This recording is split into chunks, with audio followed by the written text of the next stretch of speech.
नमस्कार। मैं Arun Kumar Sharma, analyst one thought की तरफ से आज आपसे एक नया विषय लेकर जो प्रधानमंत्री की यात्रा से संबंधित है उपस्थित हुआ हूँ। पीएम मोदी श्रीलंका में हैं और राष्ट्रपति दिशानायके से मिलने पहुंचे हैं। दोनों के बीच द्विपक्षीय मुलाकात हो रही है। शुक्रवार रात को राजधानी कोलंबो में पहुंचे थे मोदी साहब।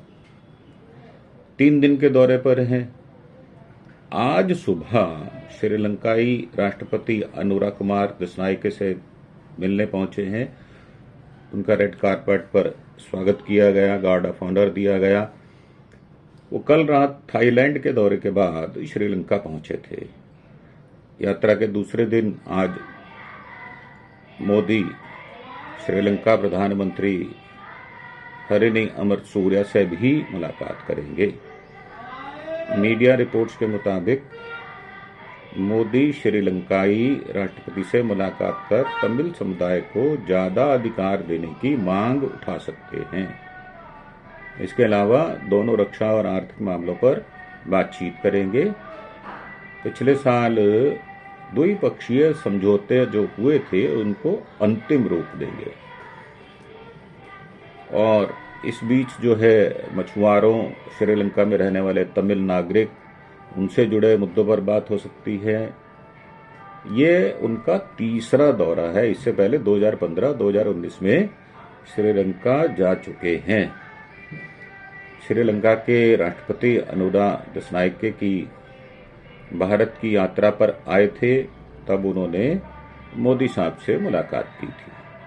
श्रीलंका को लोन चुकाने में राहत दे सकते हैं, मदद कर सकते हैं। तो करीब 5 बिलियन अमेरिकी डॉलर की लाइंस ऑफ क्रेडिट और ग्रांट सहायता दी है। लोन रीस्ट्रक्चर में कर्ज लेने वाला श्रीलंका भारत के साथ कर्ज की शर्तों में बदलाव, थोड़ा लचीली वो चाहते हैं, जैसे कि ब्याज दरों को कम करना, कर्ज चुकाने की अवधि को बढ़ाना, कुछ मामलों में कर्ज का एक हिस्सा माफ करने के लिए भी वो बातचीत कर सकते हैं। जो रिपोर्ट्स हैं उसके मुताबिक दोनों बिजली, रेलवे, अन्य क्षेत्रों में ऐसी कई परियोजनाओं की शुरुआत भी करेंगे जो श्रीलंका में भारत सरकार के सहयोग से चल रही हैं। और मोदी साहब और भी कई देशों से जो नेता हैं उनसे मिल सकते हैं। ऐसी उम्मीद है कि शहर अनुराधापुरम भी जाएंगे। वहां महाबोधि मंदिर के दर्शन करेंगे। महाबोधि पेड़ को, उस बोधि पेड़ को अंश माना जाता है जिसके नीचे महात्मा बुद्ध को ज्ञान प्राप्त हुआ था। 2300 साल से भी ज्यादा ये पुराना पेड़ है। भारतीय मछुआरों के मुद्दे पर बात कर सकते हैं। भारत श्रीलंका के बीच जुड़ा ये संवेदनशील मसला है और काफी लंबे समय से इसका विवाद है। पारंपरिक जो मछली पकड़ने वाले हैं उनके अधिकारों और समुद्री सीमा का उल्लंघन जो कि अक्सर हो जाता है, उससे जुड़ा मसला है। तमिलनाडु श्रीलंका के मछुआरे जो हैं पाक जलमड्रू, मध्य और मन्नार की खाड़ी में मछली पकड़ते हैं। मन्नार जो है वो केरल में है। यह इलाका समुद्री जैव विविधता से भरपूर है।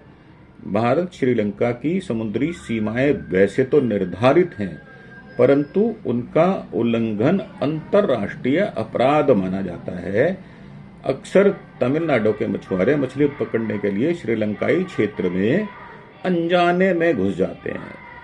विवाद का मुख्य कारण क्या है? पारंपरिक रूप से मछली पकड़ने का दावा करने वाले मछुआरे कहते हैं कि सदियों से इन क्षेत्रों का, जल क्षेत्रों का जो मछली पकड़ते आ रहे हैं, यह उनका पारंपरिक अधिकार है। मतलब कई वर्षों से वो इस पर काम कर रहे हैं।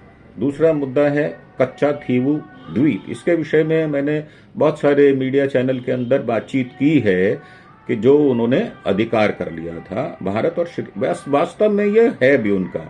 भारत श्रीलंका के बीच 1974 में एक समझौता हुआ था जिसमें कच्चा थीवू द्वीप श्रीलंका को दिया गया था। दोनों देशों की समुद्री सीमाएं तय की गई थी, लेकिन मछुआरे आज भी उस पर प्रश्न चिन्ह खड़ा करते हैं।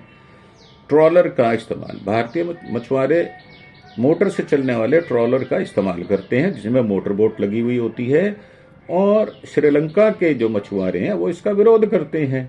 यह उनकी आजीविका पर असर डालता है, ऐसा वो मानते हैं। श्रीलंकाई सेना की कार्रवाई जब भारतीय मछुआरों से जल सीमा में प्रवेश करते हैं तो जो श्रीलंका की नौसेना है वो उनको गिरफ्तार कर लेती है, उनकी नावें जब्त कर लेती है, और कई बार हिंसा की घटनाएं भी हुई हैं। जबकि ये सारे क्षेत्र आपस में जुड़े हुए हैं, चाहे मन्नार हो, चाहे जाफना हो, चाहे रामनाथपुरम हो। तो ये मानना है श्रीलंका में तमिल समुदाय के अधिकार बढ़ाने की मांग कर सकते हैं मोदी साहब। 29 जुलाई 1987 को भारत श्रीलंका सरकारों के बीच एक समझौता हुआ था, एग्रीमेंट हुआ था, जिसमें यह वायदा किया गया था कि वो देश के तमिलों को संविधान के 13वें संशोधन के तहत तमाम अधिकार देंगे।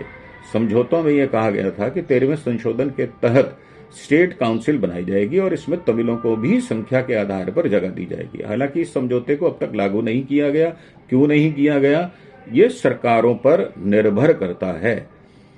इस वजह से तमिल श्रीलंका की सत्ता और सिस्टम का हिस्सा नहीं बन पाए, मतलब वहां पर उनका पार्टिसिपेशन ना के बराबर है। इसके चलते श्रीलंका में तमिल लोग नाराज हैं। करीब 3 साल पहले श्रीलंका की 7 तमिल पार्टियों के नेताओं ने पीएम मोदी को एक लेटर लिखकर, एक चिट्ठी लिखी थी और कहा था कि भारत सरकार इस मामले को आगे बढ़ाए।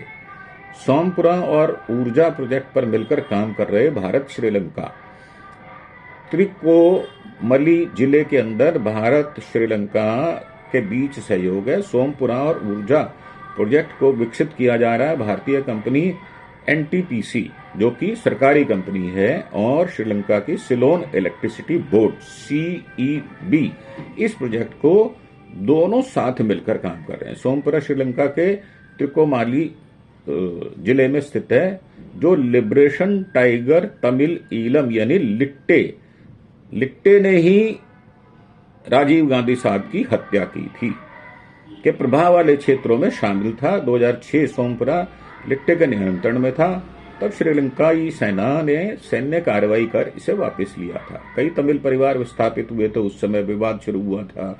जमीन का उपयोग कैसे किया जाए ये निर्धारित नहीं था। पहले भारत और श्रीलंका ने मिलकर वहां कोयला निर्धारित बिजली परियोजना लगाने की योजना बनाई थी, लेकिन तमिल जो संगठन थे और स्थानीय लोग थे उन्होंने इसका विरोध किया था। उनका कहना था कि यह पर्यावरण को नुकसान पहुंचाएगी, क्योंकि कोयला उत्पादित जो है उससे पर्यावरण को नुकसान होता है। साथ ही उन्होंने कहा कि जमीन विस्थापित तमिल परिवारों की है और उन्हें वापस बसाया जाना चाहिए। तो ये है हमारी आज की पेशकश। इसके साथ ही मैं आपसे एक बड़ी पोलाइट सी रिक्वेस्ट करना चाहता हूं, कृपया मेरे चैनल को सब्सक्राइब करें, और अगर आपको ये नई नई जानकारियां हम देते हैं तो इसको लाइक और शेयर भी करें। इसी रिक्वेस्ट के साथ इस एपिसोड को समाप्त करते हैं। जय हिंद, जय भारत।